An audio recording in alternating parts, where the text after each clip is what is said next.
Ding, ding, Tiger sports fans. It's Bell Week, and we are back to give you all you need to know for this week in Tiger athletics. I'm Jack Crain. And I'm Jack Woods. We are so happy you could join us for this week's episode of TSN. We also have a special guest this week. I'd like to welcome Tyler the Tiger. Woo! Welcome to the studio, Tyler. Missed my hand. All right. How you doing today, Tyler? All right. Let's get this train rolling. Over the weekend, the volleyball team headed to Ohio for the NCAC tournament as the 4th seed. However, they left as champions. After sweeping Wittenberg in the first round, the Tigers head into the championship on Saturday with confidence, beating Denison 3-1 and thus winning the conference tournament for the first time in program history. Lexie Manor was with the senior volleyball players to find out more. Thank you, Jack and Jack. I'm here with the senior volleyball players to discuss their big win last Saturday. They are now headed into the NCAA tournament for the 4th year in a row. I'm here with Liv Hartman, Morgan Stearley, Kaylee Nichols, and Meghan Etling. How are you guys doing today? Doing good? Yeah. Oh, I almost forgot. Tyler the Tiger is also here, a special guest. So Liv, going into the game on Saturday morning, you faced Wittenberg. You've played them 8 times in your college volleyball career, and you had not beaten them yet. So you were not predicted to win going into Saturday, but what was your mindset going into the game, and then how did it feel to sweep them on Saturday, thus advancing into the championship of the conference finals? Yeah. So the last couple of years, we had received an at-large bid, so we had not won the conference tournament. But this year we had not played a great enough schedule to get the at-large bid. So the only way we are going to make it to the national tournament is if we won the conference tournament. So going into the game against Wittenberg, we honestly weren't expecting anything. I think we're just trying to play our hearts out, knowing it was going to be potentially like our last game ever. Mm-hmm. And next thing you know, we swept them 3-0, and we like stormed the court and we were bawling. No, yeah. we had no feeling, like not no feelings, but yeah, all the feelings at once. Oh, that's awesome. So you guys have clearly made your mark as seniors. Like I said earlier, you guys have only grade to have made it to the NCAA tournament all 4 years, and then now you were a part of the first team in program history to win the NCAC conference tournament. So how does that feel, knowing that you guys really have made your mark?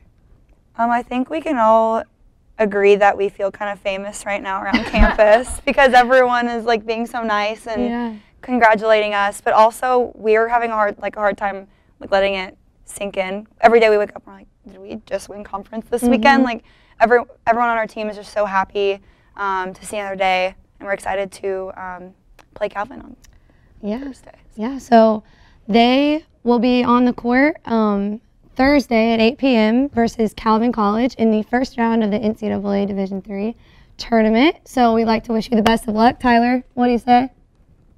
I guess not say.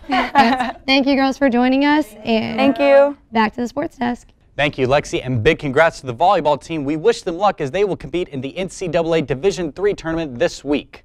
The women's soccer team faced Worcester in the NCAC championship game last Saturday at DePauw. In front of a ruckus crowd, the Tigers put constant pressure on the Fighting Scots in the first half, outshooting them 8-2. That's as many as Tyler's fingers. Put them up, all 8 of them. But the Tigers could not find the back of the net as the game remained scoreless at the end of the first half. After a hard-fought second half, the game was still tied at 0-0 at the end of regulation.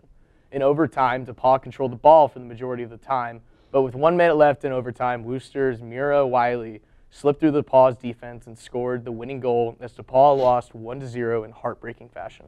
We are still very proud of the women's soccer team, and we hope they have another successful season next fall. We wish the same to the field hockey team, who also ended their season last week as they lost in the semifinals to the #1 seed in the NCAC tournament, Denison, 0-2. The Tigers finished the season with an overall record of 10-9 and 5-3 in the NCAC. Great season, women. The men's and women's cross-country teams will be running in the NCAA Division III Great Lakes Regionals in Grand Rapids this Saturday. Michael Ocasek is with senior Cole Martin to find out more.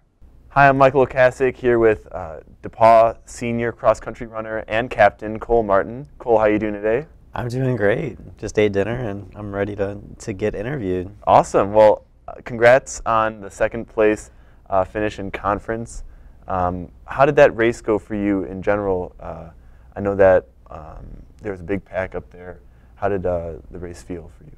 Yeah, the race went out, relatively conservative, and I just kind of bided my time, waited up top to see how things would shape up, and was hoping to kick pretty hard at the end and finish well. And I think ultimately it went pretty well, but I just wasn't able to get that top guy. But feeling pretty good about how the team did, and excited for regionals going forward. Yeah, and talking about the team finish, won conference for the third year in a row. Congratulations. Thank you. Congratulations to you. Thank you very much. And how does that feel to be on your third consecutive conference team, and how does this team different from years in the past? So I would say this team is a lot younger than the teams that I've been on in the past 2 years. So we definitely lack a lot of experience that we've had with some senior and junior leadership in years past. But I definitely feel like we make up for it with enthusiasm and and some weirdness as well.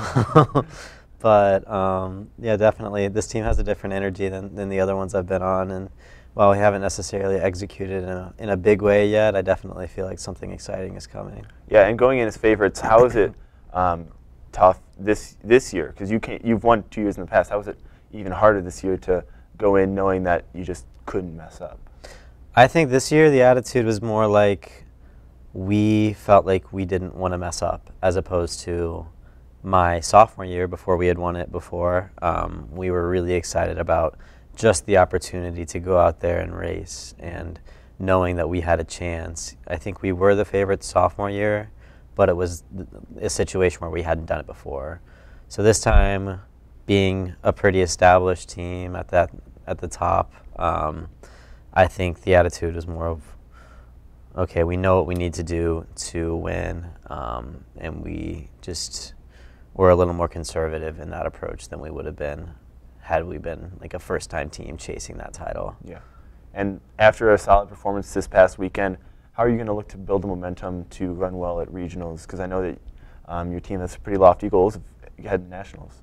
Yeah, I mean, just looking forward, we're just trying to take what we can out of every workout, every practice. I know we have a pretty tough workout this week, and we have a time trial coming up on Friday. So really just trying to take away whatever confidence we can from this week, and see if that momentum propels us to a good performance at regionals. I also know that Corey told us that there are some things that shaped up, outside of our conference that really help us at regionals in getting a bid to nationals. So I think just knowing that we have an opportunity to do something special and to qualify is a lot of encouragement and motivation for everybody on the team. Awesome. Well, thank you very much, and we'll be rooting for you guys. Yeah, I appreciate it. Thank you, Michael. Thank you. As our fall sports seasons are coming to a close, our winter sports are just now getting started. The men's basketball team had their home opener last night as they faced Franklin. They will play Rose-Hulman this Saturday with the tip-off at 7. The reigning NCAA champions, our women's basketball team, also started their season last night against Earlham. They travel to Wisconsin this Friday. The men's and women's swimming and diving teams will compete later this month. The women will travel to Wabash to swim the Wabash College Invitational, while the men will travel to the University of Chicago to swim the Phoenix Fall Classic. We said it earlier, and we'll say it again. Ding, ding, ding, it's bell week for the 126th time, and the football helmet fell, but that's okay. The DePauw Tigers will face the Wabash Little Giants in Indiana's oldest college football rivalry. This is truly one of the greatest weekends to be a DePauw Tiger. The whole school comes together to take on the Little Giants. Alumni like my mother talk about their Monon experiences to this day. It's truly a great time for those of you who have not experienced it yet. You're going to have a blast. As a first year last year, I got a bunch of emails from alumni about this game specifically. It is a huge thing for our school. It's a huge thing in school tradition, and you guys need to come out. I'm afraid we're out of time for today's episode of TSN. Make sure to check us out on all of our social media outlets. Yes, that means YouTube, Instagram, and Twitter. Once again, I'm Jack Crain. I'm Jack Woods. This is Tyler. Roll TIGS. Beat Wabash. Beat Wabash. Beat Wabash. Ring the bell for Wabash, ring for old DePauw, ring the bell for for victory in the last game of the fall.